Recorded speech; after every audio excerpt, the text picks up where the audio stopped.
Well, thank you for this extraordinary opportunity and for the kind introduction. I particularly want to extend a warm welcome to our international delegates who have traveled a long way to be here. Now, I've got to tell you, when I was first invited, I wasn't sure I was going to make it. I don't know how close you follow American politics,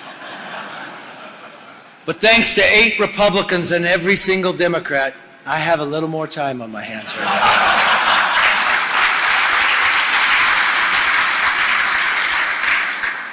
Now, I didn't just come to stay here because I even had a little more time. I went to Oxford the other night, the Oxford Union, for a debate. Now, I'm proud to report our team won a debate in favor of the United States. I'm told it's a first in Oxford to ever happen. So I guess I'm a pretty good speaker sometimes. Now, I know that no confidence votes are familiar sight in Britain. Margaret Thatcher, the Iron Lady, was ousted by her party in November 1990, despite her strong conservative record and undeniable success in turning back the welfare state. Even Winston Churchill was ousted as prime minister, and he had just won World War II and literally saved the free world. So I have one question. You booted Margaret Thatcher. You fired Winston Churchill. What is wrong with you people?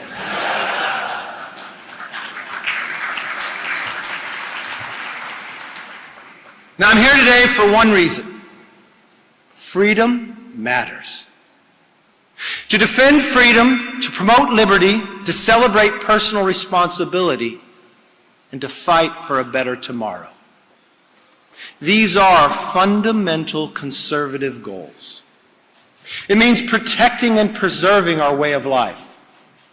And especially in the West, it means an ironclad commitment to equality under the law, genuine opportunity for every individual in every community, and respect for the hardworking family. These values have been, are, and will always be the foundation of our decency, our civility, and our prosperity.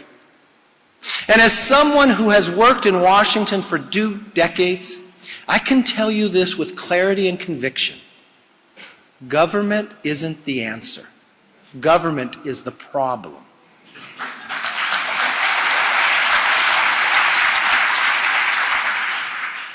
Over the last 100 years, those who came before us and those sitting in this room right now have made tremendous sacrifices to preserve and protect these values. But too many in the West who enjoy the fruits of our civilization are disconnected from the principles and priorities that sustain it. The growth of big government and the threats to our freedom and unity are numerous, and they are growing every day. We live in a time of false idols, the divisive nature of identity politics and socialism, the destruction impact of cancel culture and censorship. We've all seen the damaging narrative that flows from the dismal, destructive picture. Individuals no longer believe in personal responsibility because they are taught they are just hapless victims of an unjust society. Families are oppressive because they promote moral standards and ethical behavior and sacrifice. Safety and security are luxuries of the privileged rather than a necessity and necessary condition of human existence. Too many have lost faith in ourselves, our history, our values, our culture, and each other. We become weak in the face of authoritarians who despise our freedoms, resent our success, and want to undermine and destroy our institutions. Therefore, it once again falls to conservatives to renew and rebuild our belief in our people and the values upon which excellence, prosperity, and greatness were built and sustained. Growing up in Bakersfield, California in the 70s and 80s, the son of a firefighter, the grandson of a cattle rancher, I remember these challenges all too well. I remember the gas lines, the double-digit inflation, Iranians taking Americans hostages. I remember Jimmy Carter telling me to put a sweater on, that the best days were behind us. But I also remember hearing Ronald Reagan declare, "No pastels, fly the bold colors, and go to the shiny city on the hill." And I saw Margaret Thatcher, Reagan's friend and partner, who led her own conservative revival, restore Britain from the sick man of Europe to a global leader in trade, diplomacy, and military strength. And neither afraid to speak truth to power, to display their faith and partner with John Paul II, who ignited a passion for freedom even in his native Poland. It was a contrast between the defeated spirit of the left and the happy warriors of the right that made me a Republican. Yet instead of Western society united celebrating their victory over communism, a coercive culture of victimhood has torn us apart. To see the consequences no further than the throngs of people in America and Europe cities who, in the name of fighting oppression, are literally celebrating Hamas's horrors in Israel. And externally, while the Soviet Union may be gone, a new axis of evil, Communist China, Putin's Russia, Iran, and North Korea, is looking to exploit our divisions. Their means may differ: illegal invasions, economic coercion, terrorism, threats of nuclear war. But they are all aimed at undermining the security and prosperity of the free world. I know many of you are as worried as I am about these challenges. They are serious. But my message is simple. We can and must overcome them. Because that's who we are, and that's what we do. It's up to us to write a better story of abundance and opportunity, not scarcity and decline. Now, we have been here before.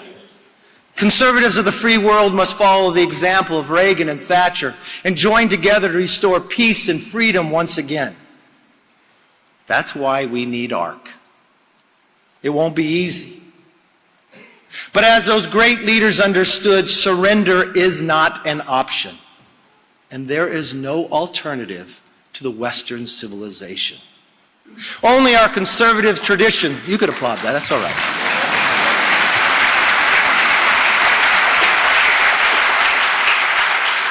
Only our conservative tradition speaks to humanity's internal wants, needs, and dreams. With tyranny, there is no peace, and there is no stability. Only freedom can enable opportunity and prosperity.